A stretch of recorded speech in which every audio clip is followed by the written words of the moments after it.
जय हिंद प्यारे बच्चों। आज हम इस वीडियो में बात करने वाले हैं भारत की खोज पुस्तक के पाठ 2 तलाश की।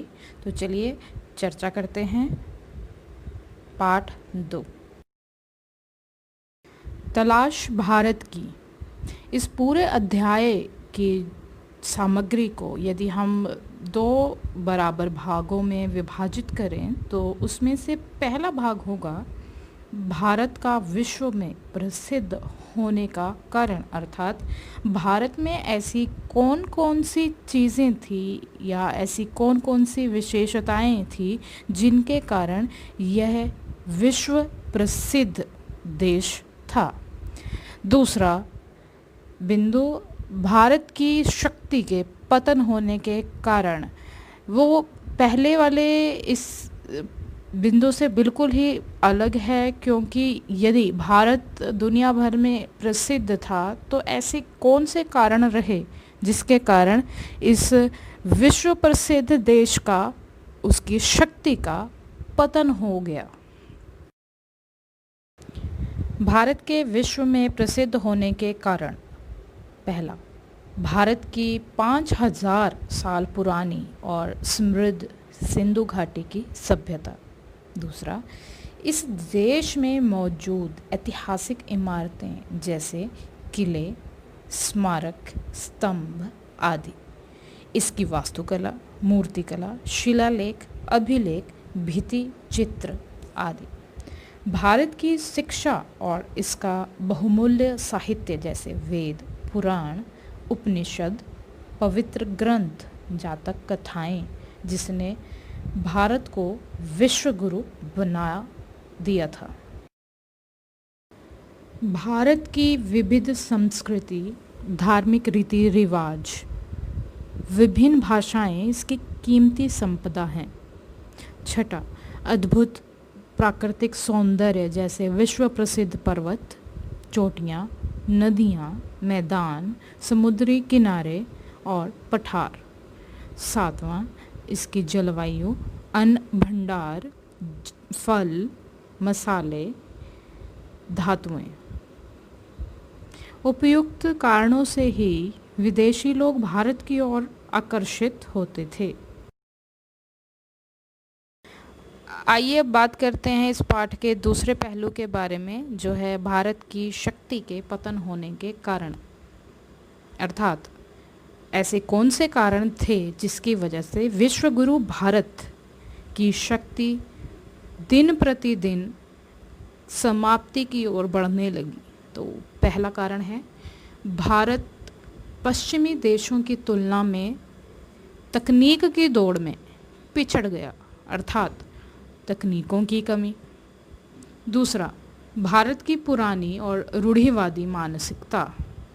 तीसरा, रचनात्मक क्रिएटिविटी प्रवृत्ति की जगह अनुकरण, कॉपी की प्रवृत्ति ने ले ली थी। साधारण शब्दों में भारतीयों ने अपनी क्रिएटिविटी का इस्तेमाल करना बंद कर दिया था, बल्कि वह दूसरे देशों की तुलना में उनकी नकल कर रहे थे। चौथा, युद्ध संबंधित पुरानी तकनीकें। पांचवा, विदेशी हमलों, लूटपाट, प्राकृतिक आपदाओं, आपसी फूट और राज्य के लालच ने भारतीय राजाओं की कमर तोड़ दी थी। भारत में नेहरू जी के आकर्षण का केंद्र सिंधु घाटी की सभ्यता, जो 5000 वर्ष पुरानी है, इसके स्थायी रूप से टिके होने का कारण इसका ठेठ भारतीयपन था। सिंधु या इंडस नदी के किनारे बसे होने के कारण इस सभ्यता का नाम सिंधु घाटी की सभ्यता पड़ा और इस नदी के नाम पर ही भारत का नाम इंडिया पड़ा। भारतीय लोगों की धार्मिक आस्था और रीति रिवाज जैसे भारत की मिट्टी को अपनी माँ का स्थान देना, महाकुंभ का आयोजन और पाप मुक्ति के लिए गंगा स्नान आदि। लेखक ने भारत का इतिहास और उसके विशाल साहित्य के कुछ अंशों को पढ़ा है। विचारों की तेजस्विता और भाषा की स्पष्टता ने लेखक पर गहरा प्रभाव डाला है। भारत की तलाश हेतु नेहरू जी द्वारा किए गए कार्य। भारत के बारे में कुछ लिखना लेखक के लिए एक बहुत बड़ी जिम्मेदारी थी। इसलिए लेखक ने स्वयं जाकर भारतीय इमारतों, स्मारकों, भग्न अवशेषों, टूटी हुई वस्तुओं, पुरानी मूर्तियों और भित्ति चित्रों को देखा। अजंता और एलोरा की गुफाओं और अन्य स्थानों को देखा। लेखक ने आगरा और दिल्ली की तमाम खूबसूरत इमारतों को देखा। भारत के इतिहास को समझने का सरल तरीका, यदि हम भारत के इतिहास को समझना चाहते हैं तो यदि हम उसके पूरे काल को अलग अलग शीर्षकों में विभाजित कर दें तो हमारे लिए समझना आसान हो जाएगा। तो सबसे पहले भारत के इतिहास की शुरुआत होती है सिंधु घाटी की सभ्यता के साथ। उसके बाद वैदिक काल, मौर्य काल जिसमें हम चंद्रगुप्त मौर्य और अशोक के बारे में पढ़ेंगे, फिर विदेशी आक्रमण और उनका शासन की स्थापना जिसमें कुषाण वंश बहुत प्रसिद्ध है, फिर गुप्त वंश जो भारतीय ही वंश माना जाता है, इसके बाद इस्लामी आक्रमण और दिल्ली सल्तनत की स्थापना, इसके बाद मुगल वंश और उसके बाद अंत में यूरोपीय शक्तियों का भारत पर कब्जा जिसमें पुर्तगाल, डच, फ्रांस और ब्रिटेन आदि आते हैं।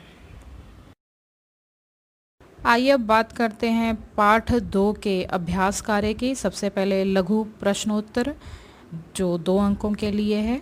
सबसे पहला प्रश्न, सिंधु घाटी की सभ्यता कितने साल पुरानी है और उसके स्थायी रूप से टिके रहने का क्या कारण था? दूसरा प्रश्न, किन किन अंशों का नेहरू जी पर गहरा प्रभाव पड़ा? तीसरा प्रश्न, भारत का नाम इंडिया कैसे पड़ा?